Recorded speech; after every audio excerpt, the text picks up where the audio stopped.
gonna burn my face off. Put a little bit of sour cream on your bite. See?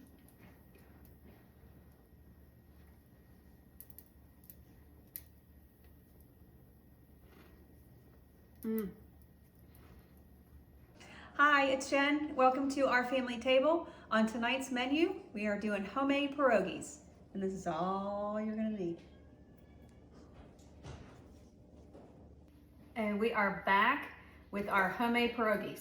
So we are going to start in this bowl. We have 1 cup of cooked and cooled potato. So what I do is I take 4 good sized russet potatoes and I bake them off in the oven, 400 for an hour, and then take them out and mash them up. Just like you're kind of making mashed potatoes, but with baked potatoes. So in this bowl, we are going to add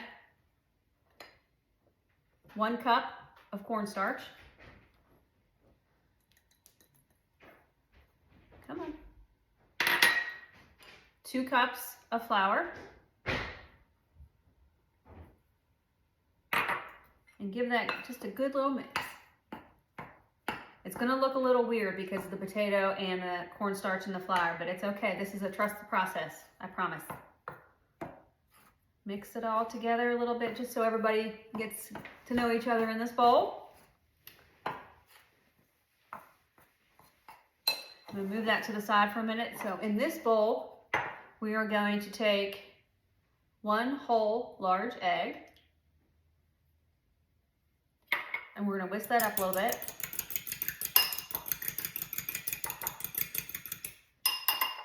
And then we have 5 tablespoons of melted unsalted butter. That's been cooled a little bit. You don't want to add the hot melted butter to an egg. If not, you're going to have scrambled eggs versus pierogis. And then in this bowl, you have 3.5 tablespoons of sour cream. You're going to add the sour cream in with the egg and the butter.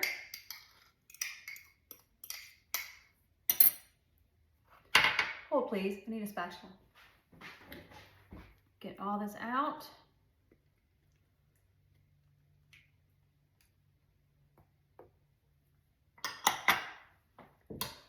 And mix that all together. So everybody gets to know each other in this bowl.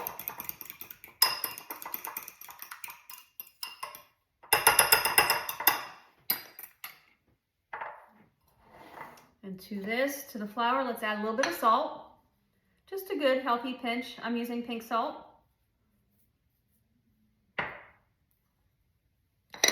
And then we're going to add the egg, butter, and the sour cream to the potato and flour cornstarch mixture.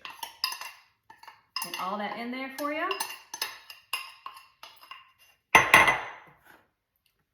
We are going to mix this all together. Again, trust this process. It will come together. Now, roll up your sleeves a little bit. You're gonna have to get in there with your hands.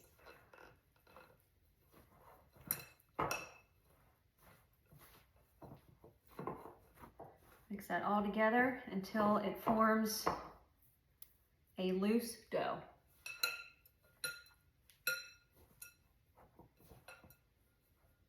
And this should take maybe 3 to 4 minutes for it to come together.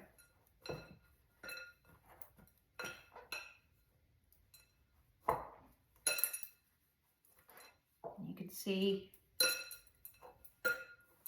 that it's coming together. Just have a couple stragglers on the bottom, but it's coming together. And can you see? We have a ball of dough. So what we're going to do now is we're going to set this aside and we're going to let this sit and rest for about 10 minutes and we'll work on the filling. We are back. We're going to mix in some of our filling. So our filling includes another baked potato. So this is a cup of baked potato cooked and mashed. To this bowl, we are going to add, I use farmer's cheese. If you cannot find farmer's cheese, can you see that? If you cannot find farmer's cheese, you can also use goat cheese. But essentially you want it to be a nice soft cheese. So we have, and the only place I can find it here locally is Publix. So if you have a Publix near you, you can find the farmer's cheese. If not, use goat. And then we got 2 packages of this. Add that to your bowl of choice. Come on. And we have 1 large egg yolk. Add that in there. And we have 1 tablespoon of heavy whipping cream. Put that in there. And we're going to salt and pepper this. Just a pinch. And a little bit of black pepper.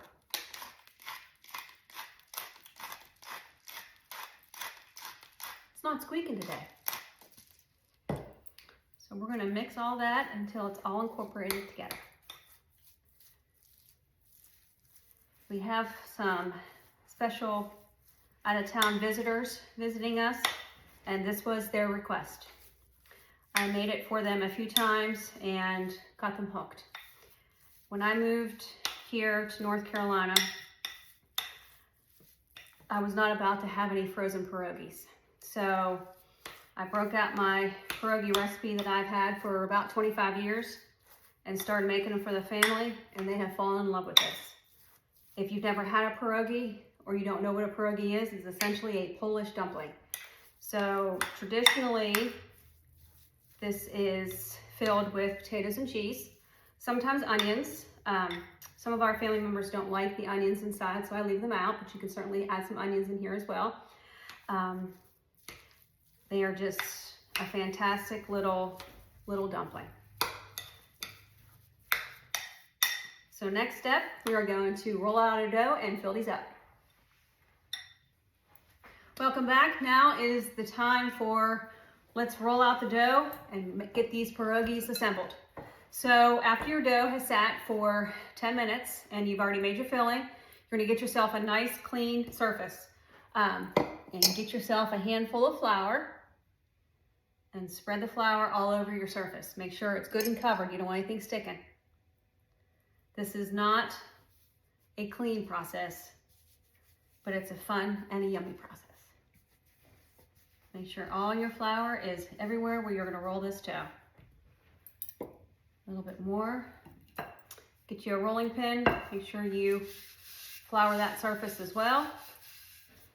And you are going to roll this dough out to about 1/8 of an inch thick.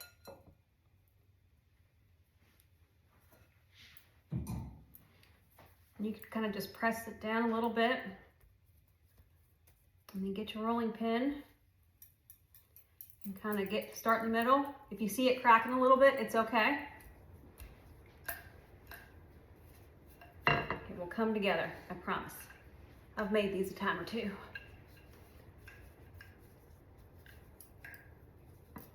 And you'll see the specks of potato in here. After you see this recipe, you'll never buy Mrs. T's again.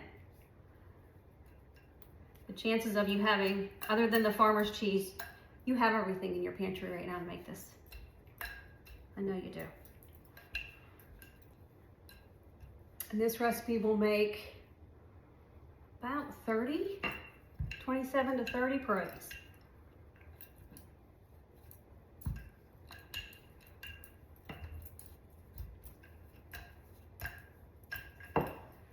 And what you'll do is once you make your first round out of this dough, you'll clump it up and do the whole process again. If you've ever made biscuits, same thing. All right. Get yourself a biscuit cutter. If you don't have a biscuit cutter, you can use the top of the glass. Make sure you get this flour too. Just dip that in flour, start at your edge, and just make your circles. Go all the way around so you have all your circles made. All right, so get you a piece of your dough. Get your filling and put about a teaspoon of filling inside the pierogi. See what I did there? Just pat it down just a little bit. You don't want to overfill them because they'll explode in the water. And make sure you leave yourself an edge around your pierogi. You're going to take a little bit of water. And you're going to dot the edges of your pierogi, just like that.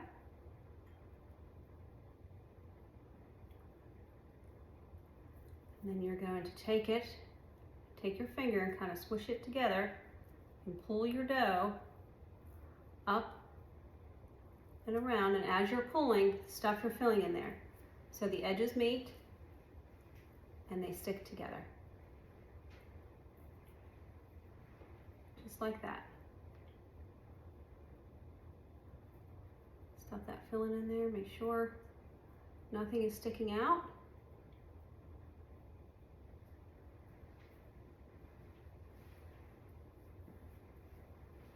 And there, my friends, is a pierogi. And we're just going to continue this process until we put them in boiling water. We are back. This recipe made 28 pierogis. So our next step in this process is I'm going to put them in a pot of boiling water. I'm going to do probably 4 or 5 at a time. And you're going to treat these like ravioli. So once they float to the top, let them cook for about 3 minutes. And then after 3 minutes, you're going to put them on a sheet tray to let them rest till the next step. All right, well, it's time to plate these up. They have been browning and getting crispy in butter. Doesn't that look delicious? I have a side of sour cream. And then I have this onion salt blend. You can find this at Trader Joe's. We're going to sprinkle a little bit of that on top, a little bit on the sour cream. We're going to give her a taste. Do you hear that crunch?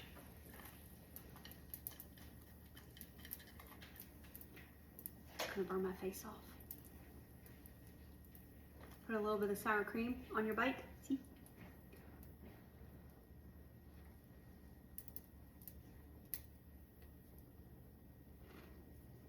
Mmm.